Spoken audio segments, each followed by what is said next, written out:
Hi, I'm Stephanie Swanberg, Government and Regional Affairs Director for the Tri-City Regional Chamber of Commerce. Welcome to Session Spotlight. This short, business-focused weekly update spotlights legislative happenings in Olympia that are relevant to the Tri-Cities business community. It's week 12 of the 2021 Washington State legislative session.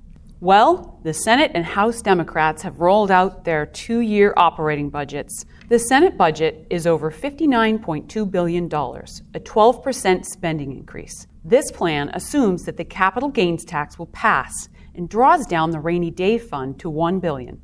It implements the Working Families Tax Credit and spends $7 billion in one-time funds from the American Rescue Plan. The House proposal is similar and appropriates $58.3 billion for operations, a net increase of $2.8 billion. The House operating budget also assumes a capital gains income tax will cover the increased spending. There was a public hearing on Saturday, and it is now scheduled for executive session this afternoon. For more details, check out the Washington Research Council's most recent blog post at researchcouncil.org. I know we've covered the capital gains tax in nearly every episode, but it still remains one of the biggest issues this session. This new revenue source, which is expected to pass, will raise over $360 million for the 2021 to 23 budget. With last week's positive revenue forecast and the federal COVID relief dollars, there is currently enough money in revenue and reserve to fund the state budget, so there is no fiscal need for the capital gains tax. Perhaps the best example of bipartisan support this year is the state's Working Families Tax Exemption, which has been on the books for more than a decade. Based on the federal Earned Income Tax Credit, it would give lower-income families in Washington a remittance on the sales and use tax they pay each year. It is scheduled for public hearing in the Senate Ways and Means on March 30th at 1:30 p.m. Both the House and Senate Transportation Committees now have released their budget proposals for the 2021 to 2023 biennium. The House proposed a budget of $10.9 billion. The bill breaks down how the money will be spent. It includes substantial funding for maintenance, preservation, and completing projects in the Connecting Washington package. After the hearing, executive session, and 5 amendments later, it was passed out of the Transportation Committee with some bipartisan support and is now heading to rules. There were quite a few comments in the hearing about how the bill didn't provide enough funding for the transportation needs of the state. But with $1 billion in federal funds allocated towards fish projects and culverts, the state transportation budget should pass as is without additional spending. The Transportation Committee will be hearing another bill, 1136, this week that includes additional transportation spending. I'll keep you posted. The companion bill in the Senate, 5165, has a transportation budget of $11.7 billion. It went through a similar process before passing out of Senate transportation unanimously and will now be heard in Ways and Means.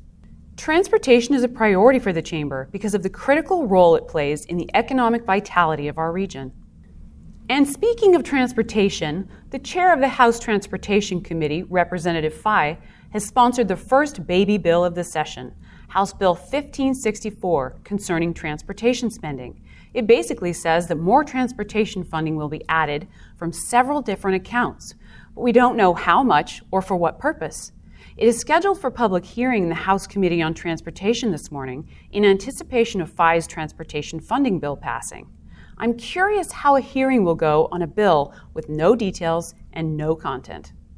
Now for an update on the cap and trade bill. Just as a review, this bill would set statewide emissions limits. The allowable emissions would decline each year. Companies would get a permit to emit that they would purchase at an auction run by the Department of Ecology. This bill has now bypassed the Transportation Committee, passed out of Senate Ways and Means after 26 amendments were considered, and is now in rules. The Chamber is opposed to this bill. Because of the many special interest exemptions, the middle class will carry a disproportional burden. The Low Carbon Fuel Standard bill had a hearing in the Senate Ways and Means Committee on Saturday. There was only time for 49 people to testify. 1,953 people signed in not wishing to testify.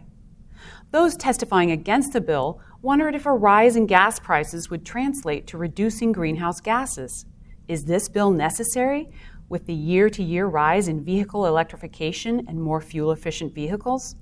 And how many biofuel plants in Washington state will benefit from the higher price of gas? However, the Department of Ecology testimony included fresh analysis that found no discernible impact on retail fuel costs. This analysis was challenged over and over in the testimony.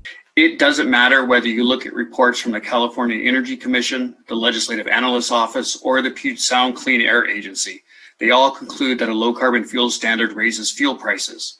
They also all provide a range of how much the LCFS increases fuel prices, and they fall somewhere between 20 and 60 cents per gallon. That point is indisputable.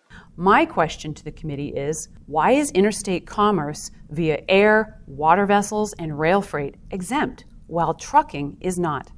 This bill is scheduled for executive session in Senate Ways and Means tomorrow at 1:30 p.m. COVID has brought to light the urgent need for greater access to affordable and reliable broadband internet. The issue remains a top priority for the Chamber this year. Senate Bill 5383, the bill authorizing PUDs and port districts to provide retail telecommunications services in underserved areas, passed out of the last meeting of the House Committee on Community and Economic Development on Friday. There was a striking amendment introduced that would change the bill substantially.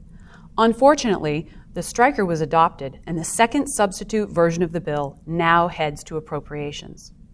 As we head into week 13 of session, the Tri-City Regional Chamber of Commerce will help keep you informed and connected. If you have any information on business-related bills you'd like to suggest for inclusion in next week's session spotlight, let me know. Before you go, take a look at some bills that are on the docket for public hearing this week. And if you see something that you feel strongly about, go to ledge.wa.gov to register to testify remotely or submit your comments in writing. Thanks again for watching, and we'll see you next week.